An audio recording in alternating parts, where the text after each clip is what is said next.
Bienvenue à toutes et tous pour l'un des photocalls les plus attendus de cette quinzaine de ce 74e Festival de Cannes. Ils vont arriver tout doucement, tranquillement. Ils sont très nombreux. Ils vont entourer leur réalisateur au centre de l'écran, Wes Anderson. Wes Anderson, donc, c'est The French Dispatch présenté en compétition. Et autour de lui, quel casting! Tilda Swinton tout en bleu, de bleu vêtu, Lina Kudry plutôt en rose, avec ce superbe costume. Il y a Benicio del Toro, tranquillement en tenue d'été, Bermuda, chaussures de randonnée, petite chemise à fleurs. C'est Bill Murray avec son canotier. Alexandre Desplat qui tient également un canotier à la main. Le compositeur de la musique.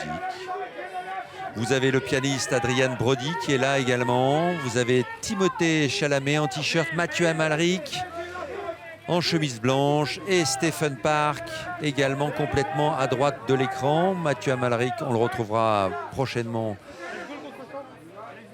en Cannes première comme réalisateur avec son très beau film Serre-moi fort. Voilà quel casting. Le retour de Wes Anderson à Cannes en compétition après son film Moonrise Kingdom qui avait fait l'ouverture du Festival de Cannes en 2012. Et puis voilà, vous avez un casting, alors il y a du monde, hein. Là il y a du monde, il y a du lourd. Un casting assez conséquent, impressionnant et qui se lâche complètement dans les tableaux, les plans, signé par la caméra de Wes Anderson, ciselé par la caméra de Wes Anderson, construit, énorme travail de décor, de costume également pour accompagner, travail de la lumière et donc des comédiens également qui sont salués, mais c'est vrai qu'il faut saluer, je pense, également toute l'équipe technique. Dans un film comme celui-là, Wes Anderson qui trace sa route très singulière dans le cinéma mondial. Il avait réalisé L'île aux chiens en 2018, The Grand Budapest Hotel, c'était en 2014. Je vous ai parlé de Moonrise Kingdom qu'il avait présenté à Cannes. Également Fantastic Mr. Fox, À bord du Darjeeling Limited. La vie aquatique, Bill Murray bien sûr. La famille Tenenbaum, Rushmore. Et Bottle Rocket au tout début en 96. Le jeune Timothée Chalamet, superstar dès ses débuts du cinéma mondial. On l'a vu récemment devant la caméra de Greta Gerwig. Dans Les filles du docteur Marsh. Il était également à l'affiche de Lady Bird de Greta Gerwig. Il avait explosé avec Call Me By Your Name de Luca Guadagnino. On l'avait vu également dans My Beautiful Boy de Félix Van Groningen. Le roi de David Michôd. Il était à l'affiche d'Interstellar de Christopher Nolan. Et bien sûr, il y a Bill Murray aussi qui est là. Bill Murray, incroyable. Bill Murray, je vous l'ai dit, acteur fétiche.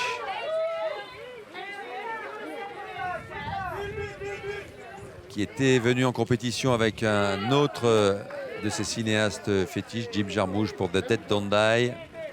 Bill Murray, qui semble toujours perdu en translation et qui effectivement s'est rendu compte qu'il était de trop là et qu'il fallait qu'il quitte ce photocall pour laisser la place donc à Adrian Brody, le pianiste et le Che, Benicio del Toro. Il faut de la place pour tout le monde autour de ce réalisateur.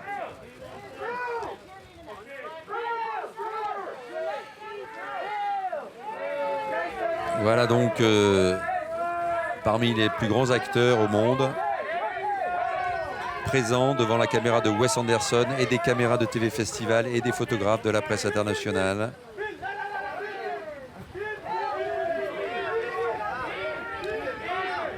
Benicio del Toro qui avait reçu donc pour ce rôle du Che en 2008 le prix d'interprétation.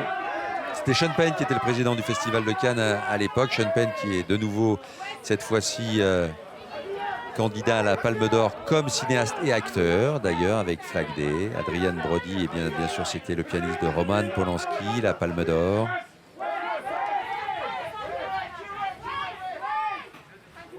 Regardez les deux plus jeunes comédiens. Les deux plus jeunes autour de Wes Anderson, Lina Kudry. Imaginez le parcours de Lina Kudry, la Papicha, qu'on a pu voir récemment dans le très beau film Gagarine de Fanny Liattard et Jérémy Trouille. Voilà Lina Kudry. Et il a enlevé ses lunettes, Timothée Chalamet, pour le plus grand plaisir des photographes. Lina Kudry qui sera à l'affiche du prochain film de Cédric Jiménez. Si vous avez suivi les photocalls là depuis tout à l'heure, vous avez vu Cédric Jiménez présenter Bac Nord. Eh bien, elle sera à l'affiche de novembre. Son nouveau film. Donc, je vous ai parlé de Gagarine. Elle était bien sûr aussi à l'affiche d'Hors Normes, qui avait clos le Festival de Cannes en 2019, le film d'Olivier Nakache et Éric Toledano. Papicha, ça a été son César du meilleur espoir féminin. Ce film de Mounia Medour, qui est là également à Cannes. Membre d'un jury. Papicha qui avait été présenté dans la sélection Un certain regard. Pour rappel, les voilà qui s'installent tranquillement. Wes Anderson, Timothée Chalamet. Timothée Chalamet qui est pas loin de déclencher des émeutes quand il se déplace à Cannes au bas des marches. C'était incroyable le nombre de fans qui ont réclamé des autographes et des selfies avec Timothée Chalamet. Il a été très sympa, il a fait toutes les barrières qui sont devant au bas des marches. Mathieu Amalric, qui également avec Wes Anderson. Je vous le disais, Mathieu Amalric qui va revenir avec un film qu'il vient de réaliser.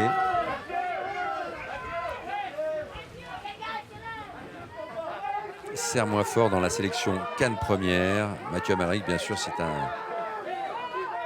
un parcours assez fascinant, comme réalisateur et comme acteur. Barbara, on se souvient de ce film.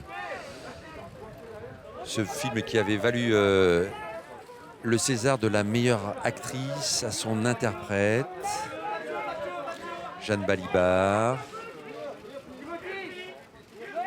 Un film Barbara présenté en 2017 dans la sélection Un certain regard. Il sera également à l'affiche à minuit ce soir. Il sera sur les marches. Mathieu Amalric, il a énormément d'actualité puisqu'il va monter les marches pour Tralala des frères Larieux. Voilà, donc là c'est Alexandre Desplat. Bonjour monsieur, Alexandre Desplat, compositeur. Alors je n'ai pas en tête le nombre d'Oscars d'un des plus grands compositeurs mondiaux actuels qui aime travailler avec Wes Anderson, Alexandre Desplat. Il était venu en séance spéciale, notamment en compétition pour Tale of Tales de Matteo Garonne, et il était venu également pour La Vénus à la fourrure de Roman Polanski, pour Renoir dans un certain regard. Il était là avec Wes Anderson et son Moonrise Kingdom comme compositeur également, Wes Anderson. C'était en 2012. Il avait reçu l'Oscar avec Wes Anderson. C'était pour la musique de The Grand Budapest Hotel. C'est l'un des plus grands compositeurs au monde aujourd'hui. César de la meilleure musique pour The Ghostwriter, pour The Rouilledos. Pour De battre mon cœur s'est arrêté de Jacques Audiard. Le voile des illusions lui avait valu aussi de nombreux Golden Globe, Oscar. Et le voilà, Wes, seul, avec ses chaussettes rouges. Il a du style, son cinéma a du style. Une élégance, un raffinement rare. Un cinéaste singulier, une filmographie singulière, des propositions de cinéma très particulières, très construites, beaucoup d'humour aussi.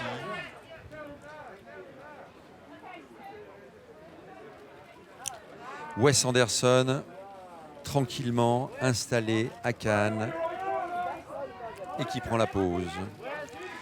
Et il doit se reposer un petit peu parce que c'est intense, croyez-moi. Venir présenter un film qui était tellement attendu, qui devait être là l'année dernière et qui est enfin là. Voilà Wes Anderson.